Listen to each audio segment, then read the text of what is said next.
दोस्तों, दुनिया जैसी आज है हमेशा से ऐसे नहीं थी। दुनिया की तख्लीक से लेकर अब तक न जाने कितनी बार हमारी ज़मीन ने मुख्तलिफ़ किस्म की तब्दीलियों का सामना किया है। खुले मैदानों में पहाड़ नमूदार हो गए, सहराओं में दरिया बहने लगे, गर्म इलाकों में बर्फ़बारी होने लगी, तो कभी ज़मीन का एक हिस्सा कटकर जजीरे में बदल गया। आज की इस वीडियो में हम इन्हीं तब्दीलियों में से एक तब्दीली की बात करेंगे। ये एक मौसमियाती तब्दीली है और इसे आइस एज का नाम दिया गया है।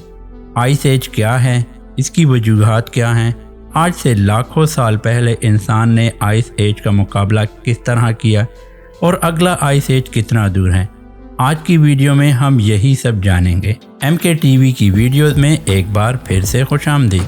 आइस एज, जिसे अहद यख या बर्फ़ानी दौर भी कहा जाता है, ये एक ऐसे दौर को कहते हैं जिसमें पूरी दुनिया का दर्जे हरारत कम होना शुरू हो जाता है।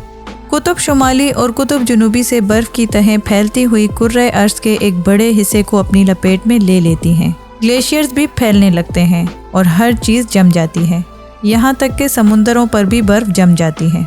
दोस्तों, अगर आप ये सोच रहे हैं कि ये आइस एज 2-4 दिन या चंद हफ्तों तक जारी रहता होगा, तो आप गलत हैं, क्योंकि आइस एज कई हज़ारों बल्कि लाखों साल तक जारी रहता है। इस दौरान हर तरफ बर्फ़ ही बर्फ़ होती है। अलबत्ता आइस एज के बाद एक ऐसा दौर आ जाता है जिसमें सारी बर्फ़ पिघलने लग जाती है और मौसम फिर से नॉर्मल होना शुरू हो जाता है।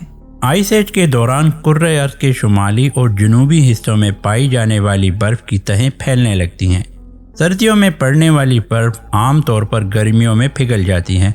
अलबत्ता अगर गर्मियों में भी मौसम किसी वजह से ज़्यादा गर्म ना हो सके तो ये बर्फ़ गर्मियों में भी नहीं पिघलती, बल्कि हर साल सर्दियों में बर्फ़बारी होने के बाद ये बर्फ़ें जमा होती रहती हैं। ऐसा कई साल चलता रहता है, यहाँ तक कि इस जमा होने वाली बर्फ़ के वज़न की वजह से ग्लेशियर्स बहने लगते हैं और इस तरह खुले मैदानों और चरागाहों में झीलें बन जाती हैं जो सर्द मौसम में जम जाती हैं और मज़ीद बर्फ़बारी के बाद इन पर बर्फ़ की एक मोटी तह बन जाती हैं। और दोस्तों, यहाँ से आगाज़ हो जाता है आइस एज का। खुले मैदान बर्फ़ से भर जाते हैं। एक अंदाजे के मुताबिक इस बर्फ़ की तह की मोटाई बाज़ जगहों पर 12,000 फीट से भी ज़्यादा हो सकती है। आइस एज का वो टाइम पीरियड जिसमें ज़मीन का दर्जे हरारत कम होता जाए ग्लेशियर पीरियड कहलाता है। इसके बाद एक इंटर ग्लेशियल पीरियड शुरू होता है जिसमें ज़मीन का दर्जे हरारत बढ़ना शुरू हो जाता है, जिसकी वजह से ये ग्लेशियर और बर्फ़ पिघलने लगते हैं। दोस्तों, तहकीकदानों के मुताबिक दुनिया अब तक कम से कम 5 बार बर्फ़ानी दौर से गुजर चुकी है। माहिरीन के मुताबिक इस वक्त हम इंटर ग्लेशियल पीरियड से गुजर रहे हैं, यानी अभी दर्जे हरारत बढ़ रहा है। आखिरी आइस एज आज से लाखों साल पहले शुरू हुआ था। इस दौरान दुनिया का दर्जे हरारत कम होता रहा, यहाँ तक कि आज से 24,000 साल पहले इस आइस एज की शिद्दत अपने इंतहा को पहुँच गई थी। इस दौरान शुमाली अमेरिका, शुमाली यूरोप और एशिया के कुछ इलाके मुकम्मल तौर पर बर्फ़ में ढक गए थे। आज ज़मीन के 11% रकबे पर ग्लेशियर्स हैं, जबकि इस आइस एज में ज़मीन के 30% हिस्से को ग्लेशियर्स ने अपनी लपेट में ले लिया था। यहाँ के लोगों को इन इलाकों को छोड़कर निस्बतन गर्म इलाकों में जाना पड़ा था। इस आइस एज के दौरान पूरी दुनिया का औसत दर्जे हरारत 13.7 से कम होकर 7.8 डिग्री सेल्सियस, जबकि आइस एज वाले मखसूस इलाकों का टेम्परेचर -6 से भी कम हो गया था। आखिरकार आज से 12,000 साल पहले ये बर्फ़ानी दौर अपने इख्तिताम को पहुंचा और फिर इंटर ग्लेशियर पीरियड शुरू हो गया, जो आज तक जारी है। आखिरी आइस एज के दौरान इंसानों को वो सहूलियात मैसर नहीं थी जो आज हमारे पास हैं। आज के दौर में हम सर्दी में स्वेटर्स पहन लेते हैं, हीटर लगा लेते हैं, लेकिन दोस्तों हम बात कर रहे हैं आज से हज़ारों लाखों साल पहले की। तब ना इंसानों के पास स्वेटर हुआ करते थे और ना ही हीटर। लेकिन दोस्तों, एक तहकीक के मुताबिक हज़ारों साल पहले का इंसान आज के इंसान की निस्बत ज़्यादा बेहतर तरीके से हालात का मुकाबला कर सकता था। आइस एज शुरू होने से पहले ही आबो हवा और माहौल में मुख्तलिफ तब्दीलियों की वजह से इंसान और जानवर मोहतात हो जाया करते थे। जानवर गर्म इलाकों की तरफ मुंतकिल हो जाया करते थे और अपनी खुराक का बंदोबस्त भी कर लेते थे। इंसान भी किसी गर्म जगह की तलाश शुरू कर देते, कुछ गारों में पनाह ले लेते, सर्दी से बचने के लिए लकड़ियां इकट्ठी करके आग जला लेते। برف سے نمٹنے کے لیے انہوں نے خاص اوزار تیار کر رکھے تھے۔ یہ اوزار ان کو جانوروں کے شکار میں بھی مدد دیتے۔ جہاں بھی کوئی جانور نظر آتا اسے اپنا شکار بنا لیتے۔ یہ لوگ جانوروں کی کھالیں یا کسی کپڑے کی کئی تہیں خود پر لپیٹتے تاکہ سردی سے بچ سکیں۔ آخری آئس ایج میں کئی جانور جیسا کہ میمت اور ٹائیگر کی ایک قسم ناپید بھی ہو گئی تھی۔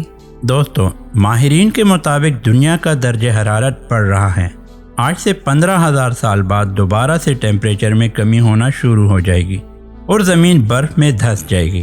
البتہ ایک رائے یہ بھی ہے کہ گلوبل وارمنگ کی وجہ سے دنیا کا درجہ حرارت بہت زیادہ تیزی سے بڑھ رہا ہے، اس لیے شاید آئس ایج شروع ہونے میں 50,000 سال کا عرصہ بھی لگ سکتا ہے۔ آئس ایج کی کئی وجوہات ہو سکتی ہیں۔ البتہ دوستو، اس برفانی دور یا عہد یخ کی بنیادی وجہ تو درجہ حرارت میں کمی ہے۔ لیکن درجہ حرارت کس وجہ سے کم ہوتا ہے، آئیے جانتے ہیں۔ یہ تو آپ کو معلوم ہوگا کہ زمین اپنے مدار کے گرد چکر لگا رہی ہے۔ زمین کے مدار میں کسی بھی قسم کی تبدیلی زمین کو سورج سے دور یا قریب کر سکتی ہے۔ جب زمین سورج سے دور ہو جائے تو اس کی وجہ سے زمین پر درجہ حرارت کم ہونا شروع ہو جاتا ہے۔ اسی طرح سورج میں ہر وقت مختلف ری ایکشنز ہو رہے ہوتے ہیں، جن کے نتیجے میں روشنی اور حرارت خارج ہوتی ہے جو زمین تک پہنچتی ہے۔ البتہ اگر کسی وجہ سے یہ روشنی اور حرارت کم ہو جائے تو بھی زمین پر درجہ حرارت گرنا شروع ہو جاتا ہے۔ آب و ہوا میں پائی جانے والی مختلف گیسز جیسا کہ کاربن ڈائی آکسائڈ زمین کے درجہ حرارت کو کم یا زیادہ کر سکتی ہے۔ کاربن ڈائی آکسائڈ کی کم مقدار کی وجہ سے ٹیمپریچر میں کمی واقع ہو سکتی ہے۔ سمندروں کی لہروں کے اتار چڑھاؤ کے باعث بھی درجہ حرارت کم ہو سکتا ہے۔ اسی طرح دوستوں، ہماری دنیا میں بہت سے آتش فشاں پائے جاتے ہیں اور ان کی وجہ سے بہت زیادہ حرارت پیدا ہوتی ہے، اور یہ ہوا میں کاربن ڈائی آکسائڈ بھی خارج کرتے ہیں، جس کی وجہ سے درجہ حرارت بڑھتا ہے۔ دوستو، ایک سوال جو شاید اس وقت آپ کے ذہن میں آ رہا ہوگا کہ جب آخری آئس ایج کئی ہزار سال پہلے ختم ہو گیا تھا تو ہمیں کیسے پتہ چلا کہ کبھی کوئی آئس ایج گزرا تھا، اور آئس ایج کیا ہوتا ہے؟ تو دوستو، آج سے 200 سال پہلے 19ویں صدی میں کئی ماہرین ارضیات نے یورپ کے گلیشیئرز کے مشاہدے کے دوران ان میں کچھ تبدیلیاں دیکھی۔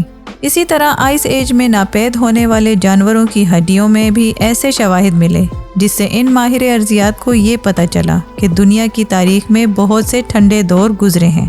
انہوں نے زمین اور پتھروں کا بھی جائزہ لیا اور مختلف طرح کی ریسرچ کے بعد آخر کار آئس ایج کے مکمل شواہد تک پہنچ گئے۔ ماہرین کے مطابق اب اگلا آئس ایج آنے میں 50,000 سال تک کا عرصہ لگ سکتا ہے۔ لیکن دوستو، آج سے 50,000 سال بعد زمین کا نقشہ کیسا ہوگا، یہ تو یقین سے کوئی بھی نہیں بتا سکتا۔ یہ بھی ممکن ہے کہ گلوبل وارمنگ اتنی بڑھ جائے کہ دنیا کے ٹھنڈے ترین علاقے بھی گرم علاقوں میں بدل جائیں اور کسی آئس ایج کی نوبت ہی نہ آ پائے۔ آج کے لیے اتنا ہی دوستو، نیکسٹ ویڈیو تک کے لیے اللہ حافظ۔